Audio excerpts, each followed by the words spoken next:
Okay. I did this with the United States and Dubai a while back. I've done this in every soul throughout existence, off and on, throughout while I was here and before I came here. So I've put all these same legal binding contracts and statements in your souls since before I came to Earth and throughout, every year or so while on Earth. Because, the reality of the laws and rules of God will never change and are very legally binding right away. But I'm going to say this outside, or I'm going to say this I'm going to say this way. Just for that wisdom, in case it gives you that little wisdom, because it's already legally binding, whether you ever agreed to anything or not. It's against God reality, so it's just automatically legally binding. Gods will make you agree that you understand or something. That's just God's forcing the signature on the contract they like or whatever. It's legally binding in and of itself. Doesn't matter if you agree. So we're going to go over what I went over with the United States and Dubai a while back. You have the right to die forever. But aside from that, you have no rights against, for, or in the direction of God ever. You have the right to die unthinkably. You have the right to die forever. But you have no other rights in the eyes of God and never did. In the reality of God, God is everything, and everything else is created by God. So the laws and rules govern that you have no rights against God without death unthinkably forever right away. In fact, if you think anything, you've already died forever, and you know it.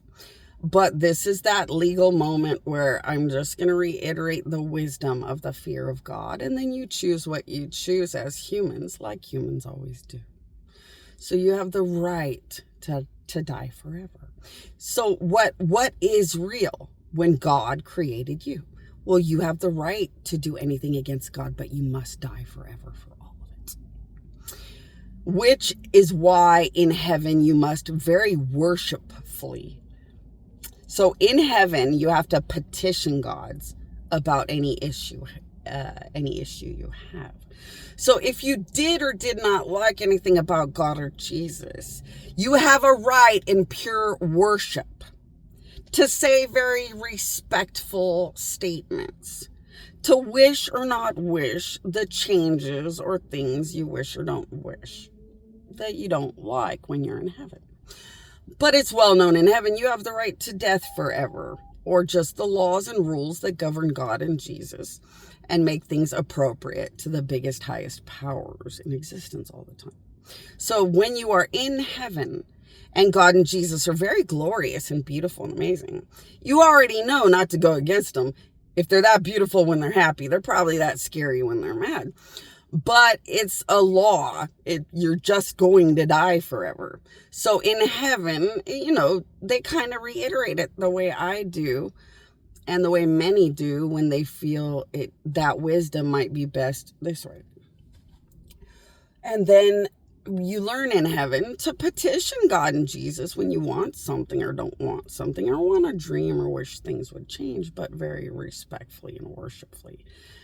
To never, ever, ever go in God or Jesus's direction with disrespect or thinking you have a right to just be or just talk and things like that. So this is how God would speak to somebody if they didn't like them. So this is how I'm just mimicking what gods say when they don't like you. So let's say you barely made it to heaven. You're kind of a fuck up, kind of a failure. Maybe a criminal that made more right than wrong, but right when you made it into heaven. So the gods don't really like you that much because you're not that great of a human. They would give you this talk. You have a right to die forever, but aside from those things, you have no rights. I am God, and you are what you are, my creation. But you have failed. You have fucked up. You have gone against God. You have disrespected the reality of goodness. You have done bad, therefore making gods easily hate you. So you need to, repeat after me. I have the right to die forever, but I have no other rights in the direction of God. And that is the laws and rules of God. God has all the rights, and you must die forever, and there is nothing else. And then Also, you have the right to die forever the second you think you're going to say shit in God's direction, but there is no other legal rights because you're a creation, and a creation of God is nothing and God is everything. And those laws and rules are made to govern the gods because demons and devils will kill a god and rape a god. So gods are very, very sickeningly vicious. And when a planet has murdered a god that was already dead and shit, like, you have no idea how much it's far worse than what I'm saying. But I'm hoping that this will give you that wisdom to just make really good decisions from now on, because death is all that you will ever find very, very instantly. So you have no rights. No one ever would. As soon as a god is harmed or damaged or even looked at wrong, the rights of everything are easily turned into just hatred and nothing else. So what is the right of anything God creates? Well, if God created you, you have the right to worship or adore that God how you choose for your own selfish rewards in their return answer for your offerings or worship of them.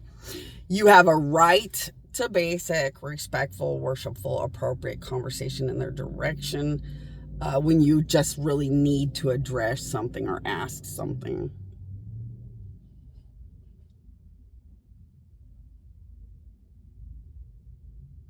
You have the right to whatever you deserve overall based on your morals or your soul. But see how, like, you're a creation of God. You are only as valuable to God as the beautiful good choices you constantly make.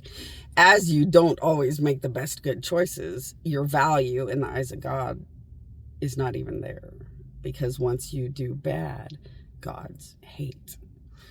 Therefore, if you did something bad against an angel or God, that hatred is off the charts and very scary.